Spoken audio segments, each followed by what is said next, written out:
अरे यार, डेटशीट आ गई। अभी तक तो मेरी कोई प्रिपरेशन भी नहीं हुई है, मैं तो फेल हो जाऊंगी। क्या हुआ रिचा, तुम इतना क्यों रो रही हो? यार डेटशीट आ गया, मेरी कोई प्रिपरेशन नहीं है। Calm down, Richa. If you follow these tricks that I'll tell you, I'll bet that you will get good grades. We have to learn smarter, not harder. Let's discover the new ways of learning today.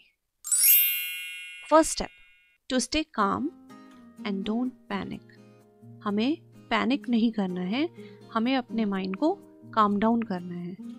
हमें बहुत ज़्यादा ये नहीं सोचना है कि अरे अब तो टाइम नहीं है, अब कैसे होगा, मेरा तो कुछ भी तैयार नहीं हुआ है।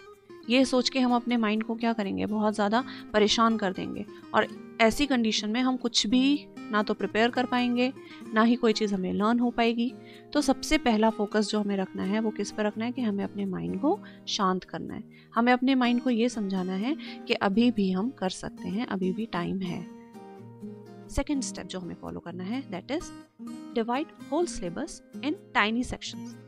हमें अपने पूरे सिलेबस को छोटे छोटे पार्ट्स में डिवाइड कर देना। First target pin size chapter. Pin size chapter मतलब जो कि बहुत ज़्यादा लेंदी नहीं है, जो कि थोड़ा कम टाइम लेंगे ख़त्म होने के लिए। तो हमें क्या करना है, हमें उन चैप्टर्स को पहले कवर करना है, क्योंकि जब हम उन चैप्टर्स को कवर कर लेंगे तो हमें क्या होगा, हम थोड़ा मोटिवेटेड फील करेंगे। It will boost our motivation level.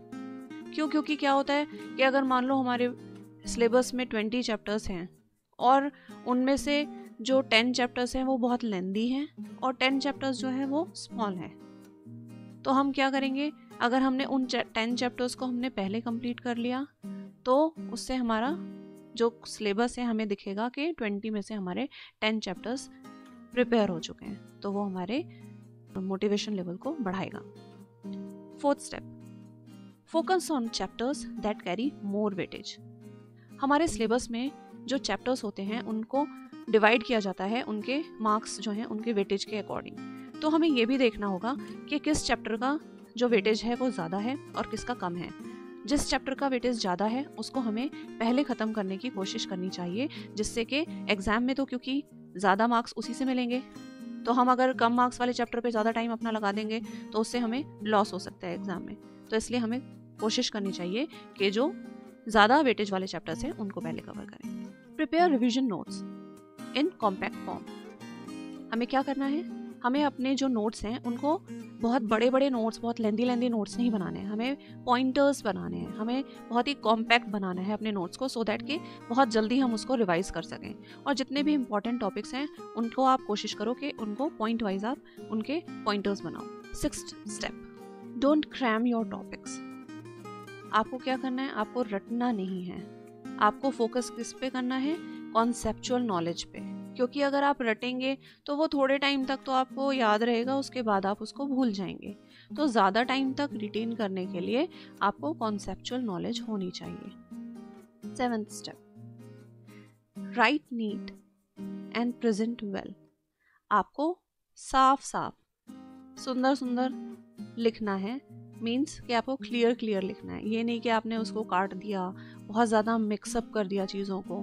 क्यों? क्योंकि आप जब आंसर्स लिखते हैं तो अगर वो नीट नहीं होंगे, क्लियर नहीं होंगे, तो एग्जामिनर को उसको चेक करने में दिक्कत होती है और उसमें आपको अच्छे मार्क्स नहीं मिल पाते।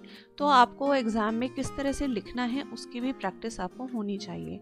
तो जैसे कि जो ज़्यादा मार्क्स के क्वेश्चंस होते हैं लाइक एज 3 मार्क्स या 5 मार्क्स, उसमें आपका कंटेंट कैसा होगा, आपने उसको कैसे एक्सप्लेन किया है, उसमें आप क्या क्या ऐड ऑन करेंगे लाइक एज फ्लो चार्ट, या आपने कौन सा डायग्राम उसमें बनाना है, ये सब अगर आप पहले से सोच कर रखेंगे, लिख कर रखेंगे, तो उससे आपको एग्जाम में काफ़ी हेल्प होगी। नेक्स्ट स्टेप,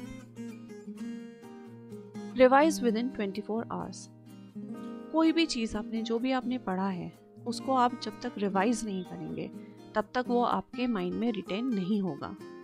तो आपको क्या करना है, कोई भी चीज़ आपने पढ़ी है उसको 24 आवर्स के बाद आप एक बार फिर से रिवाइज करिए, जिससे कि वो आपके शॉर्ट टर्म मेमोरी से लॉन्ग टर्म मेमोरी में ट्रांसफ़र हो सके।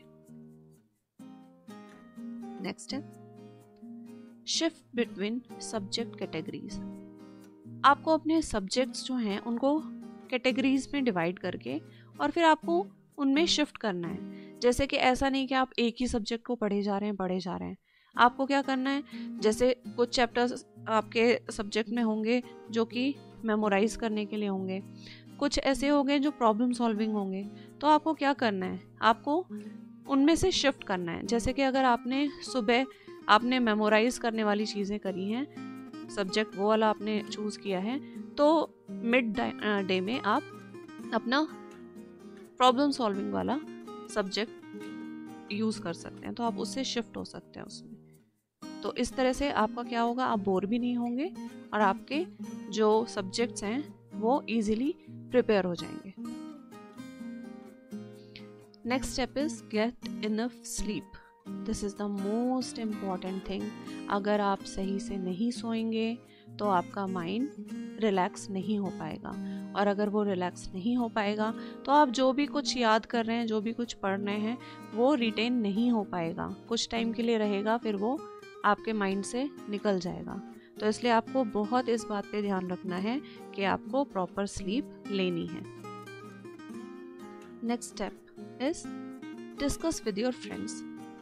जब भी हम कोई चीज़ अपने फ्रेंड्स के साथ डिस्कस करते हैं तो वो हमें काफ़ी टाइम तक याद रहती है। तो this is the best way. अगर आपको लगता है कोई टॉपिक ऐसा है जिसको कि आप बार बार भूल जाते हैं, वो उतना अच्छे से आपका प्रिपेयर नहीं हो पाता है, तो आप उसको अपने फ्रेंड्स के साथ डिस्कस कर सकते हैं। जैसे ही आप उनके साथ डिस्कस करेंगे, आप उनको वो चीज़ समझाएंगे या उनसे पूछेंगे या उनको बताएंगे, तो वो चीज़ आपके मेमोरी में रिटेन करेगी।